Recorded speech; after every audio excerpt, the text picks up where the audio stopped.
اس کے بعد ایک آخری مسئلہ باقی رہتا ہے آج کی کلاس کے لیے، اور وہ ہے نجاستوں کا بیان. گندگی.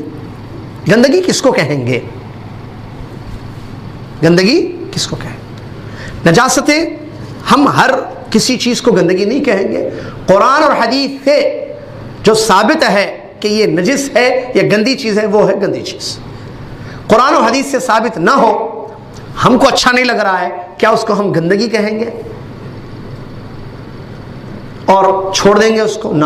ہر چیز کتاب و سنت کی روشنی میں، قرآن اور حدیث کی روشنی میں گندگی کس کو کہتے ہیں سنیے. نمبر 1، ما خرج من السبیلین. دو راستوں سے جو چیزیں نکلتی ہیں.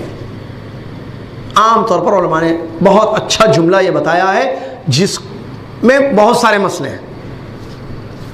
سبیلین دو راستے معلوم ہے، شرمگاہ ہے سامنے اور پیچھے کی. اس سے جو چیزیں نکلتی ہیں وہ سب کیا ہوتی ہیں؟ گندی.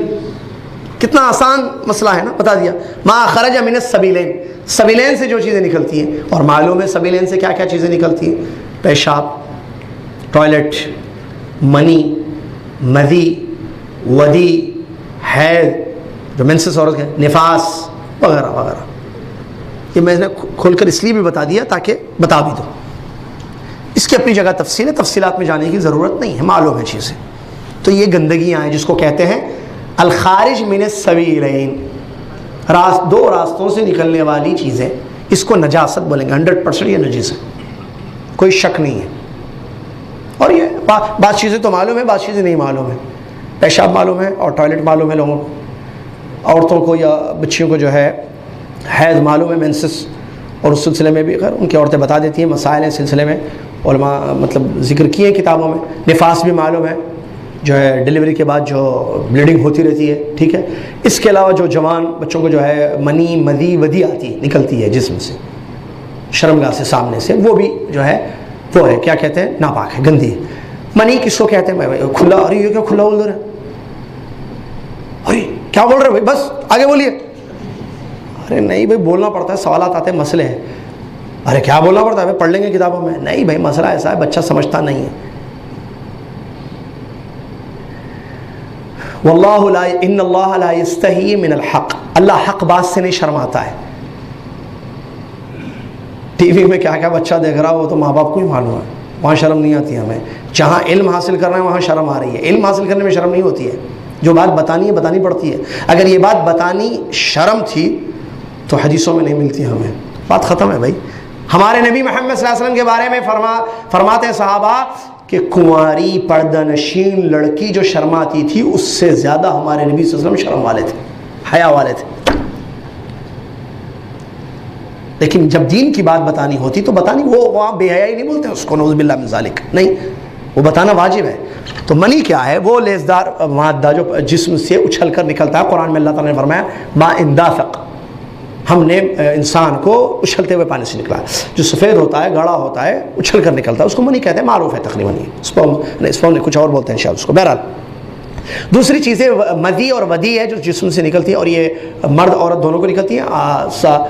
کیا ہے؟ حدیث ہے کہ عورت نے رسول صلی اللہ علیہ وسلم سے سوال کیا کہ خواب میں اگر عورت وہ دیکھے جو مرد دیکھتا ہے تو کیا اس پر غسل ہے؟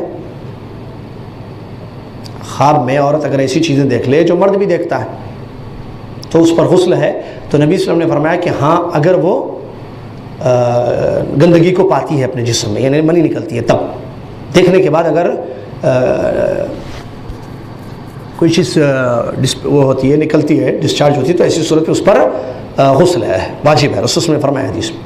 تو مدی اور ودی کی تعریف میں علماء نے جو بتایا ہے کہ لیزدار مادہ جو شہوت کی وجہ سے بغیر ہم بستری کے، بغیر احتلام کے نکلتا ہے، اس کو بولتے ہیں مدی. ودی پیشاب سے مختلف ہوتا ہے، پیشاب کا کلر ہوتا ہے لیکن چکناہٹ اس میں ہوتی ہے، جو شہوت کی وجہ سے نکلتا ہے. انسان سونے میں نہیں نکلتا ہے وہ، نہ ہم بستری میں وہ چیز واقع ہوتی ہے، بلکہ ایسے ہی نکلتا ہے وہ شہوت کی وجہ سے. انسان سوچتا ہے کچھ یا نعوذ باللہ کچھ چیزیں دیکھتا ہے، نعوذ باللہ، تو وہ چیز نکلتی ہے، تو اس کو بولتے ہیں مدی. تو ما الخارج من السبیلین ہم کہہ رہے تھے، یہ گندگی ہے، اس میں کوئی شک نہیں. یہ سب گندگی، اس کے حکم الگ الگ ہیں. کس پر غسل واجب ہوتا ہے یہ ابھی ہم نے نہیں بتایا ہے. وہ چیپٹر نہیں آیا کہ غسل کن چیزوں پر واجب ہوتا ہے، وضو کن چیزوں سے کرنا پڑتا ہے، وہ بعد میں آ رہا ہے، اگلی کلاس میں آئے گا۔ ابھی صرف نجاستیں کیا ہیں، جس دو راستوں سے نکلنے والی چیزیں ذہن میں رکھیں۔ ایک ٹھیک ہے، یہ کیا ہے، گندگی ہوتی ہے، اس میں کوئی شک نہیں ہے۔ اسی طریقے سے دم مسفوح، ذبح کرنے کی وجہ سے جو خون بہتا ہے جانور کا، وہ بھی گندا ہے، اس کو کہتے ہیں دم مسفوح، نجس ہے وہ۔ جانور کو ذبح کرنے کی وجہ سے جو خون نکل جاتا ہے نا اس کا، وہ خون گندا خون ہے وہ، ٹھیک ہے۔ چلیے اسی طریقے سے کتے کا کیا کہتے ہیں اس کو، سور الکلب، لعاب یا جھوٹا، ٹھیک ہے، جس میں کتا منہ ڈال دے، وہ بھی چیز گندی ہو جاتی، باقاعدہ حدیثوں میں یہ بتایا گیا ہے۔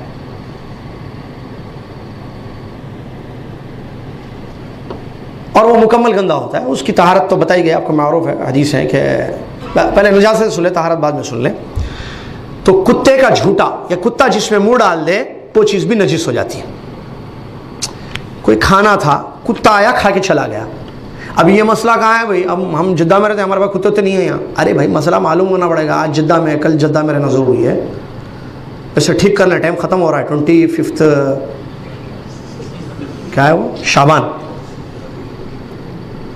میں محبت ہے آپ لوگوں سے، اس لیے اشارے کرتے رہتا ہوں، ٹھیک کر لیجئے، حکم ہے آپ کو پتہ ہے، آرڈر ہے، ٹھیک کر لیجئے اپنے کفالہ وفالہ کے مسئلے، تاکہ دورہ کنٹینیو رہے آپ کے ساتھ